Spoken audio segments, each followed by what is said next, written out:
Hello everybody, welcome to Lord El-Melloi's Case Files episode 6 anime review. This episode, Mr. Lord El-Melloi, he's in the title, the second, Lord El-Melloi the second. It's very important, I know it's important.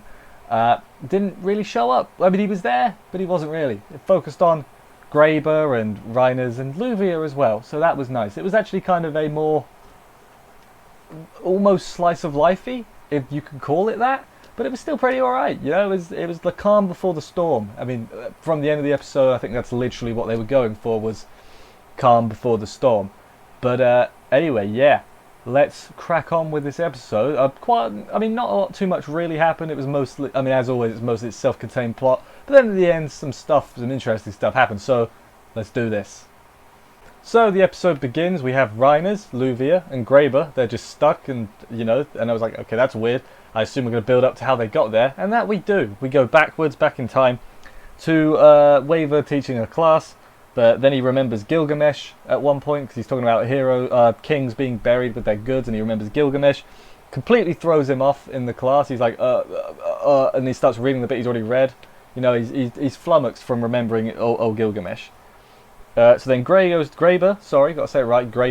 goes to talk to Reiners about the Holy Grail War. She's like, hey, the Grail War, what happened? And Reiners is like, I'll tell you, but you got to do something for me first. And I was like, oh man, what's it gonna be? Shopping trip. Of course it is. I was like, oh yeah, I guess you do need clothes. That makes sense. Yeah, they go shopping and they play dress up with Graeber, basically. Luvia then finds them.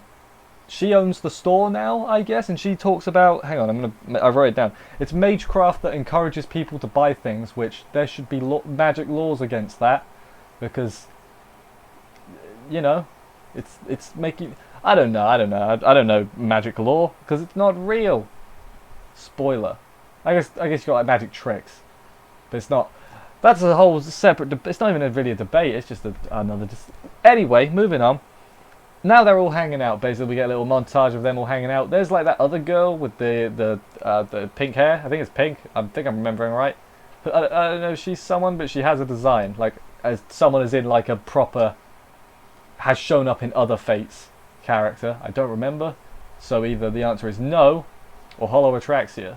I'm assuming. I might be right, I might be wrong. Who knows? Luvia leaves the other two for a bit, so Graeber and Reiners are in the room. She tells her about the Holy Grail War, but like, yeah, it was a Grail War. Iskandar was with Waver.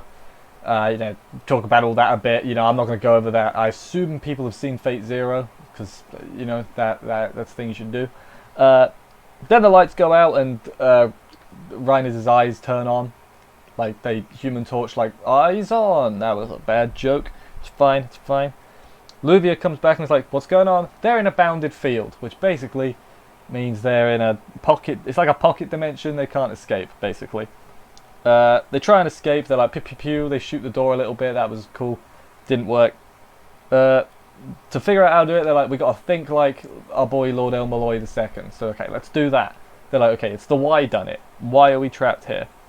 Might have been an accident, is what they come up with. And, you know, I was like, okay.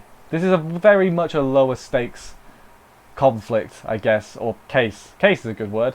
A lower stakes case than last week. That's for sure. The terrific trio then head down to the basement where there's a thing Luvia's decorated with gems. At least that was my interpretation, was the statue was there and then Luvia was like, put some gems on it. And then it caused the bounded field. So then some bad CG Egyptian statues pop out, and it's like, okay, hello. Luvia beats them up with wrestling moves, though. That was pretty funny. They like, and Gray and the other one, the maid, are like clapping. I'm not going to clap because it'll screw up when I'm editing. But yeah, and Reiners was like, she looked like a kick. She looked like you just kicked a puppy, basically. Don't do that. Then they smash the statue. That's easy for me to say. And get back to reality. Hang on, let me just shut my nose. Yeah.